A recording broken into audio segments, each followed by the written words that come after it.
Do'stlar, sizlarga sifatli va hamyonbop narxlarda Namangan darvozalarini taklif qilamiz. Narxlari 1 metr kvadrat uchun 500 ming so'mdan boshlanib 2 million so'mgacha. O'zbekiston bo'ylab yetkazib berish va o'rnatish xizmati mutlaqo bepul. Kerakli ma'lumotlarni ushbu raqamlardan olishingiz mumkin.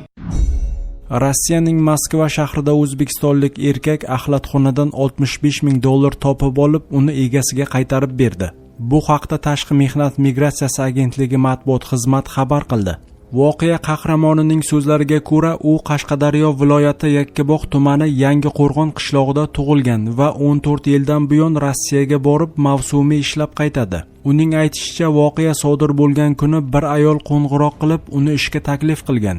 Aytilgan joyga borganida ayol oshxonadagi keraksiz narsalarni konteynerga solib tashqariga olib chiqishini tayinlagan.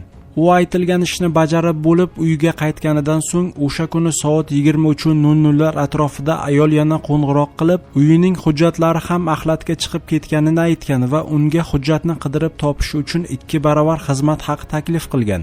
Erkak 5 ta axlat konteynerining birini qidirish jarayonida 5 million rubl, taxminan $65 ming pul borligini ko'rgan. Pulni oldik, qochib ketsak ham bo'lardi, lekin qochib qayerga boramiz? Hujjatlarimiz ishxonamizda, bu pul bizga tegishli ham emas, deydi erkak. Unga pullarni egasiga qaytargani uchun ishxonasidan 100 ming rubl mukofot puli berilgan. Shuningdek, fuqarolik pasporti va hovli berishni ham taklif qilishgan. Biroq erkak hamma narsasi yetarli ekanini aytib, takliflarni rad etgan.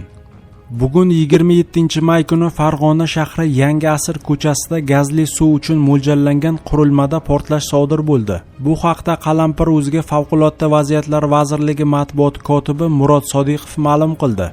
Uning so'zlariga ko'ra, mazkur holat soat 10:05 da Farg'ona viloyati Farg'ona shahri Qirguli dahasi Yangi Asr ko'chasida joylashgan gazli suv sotishga mo'ljallangan do'konda gazli suv idishidagi havo bosimining ko'tarilib ketishi oqibatida suv idishi otilib ketgan.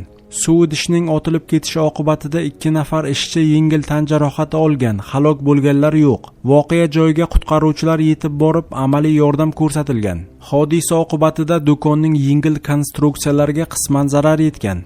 Hozirda mazkur holat yuzasidan dastlabki tergov oldi surishtiruv ishlari olib borilmoqda.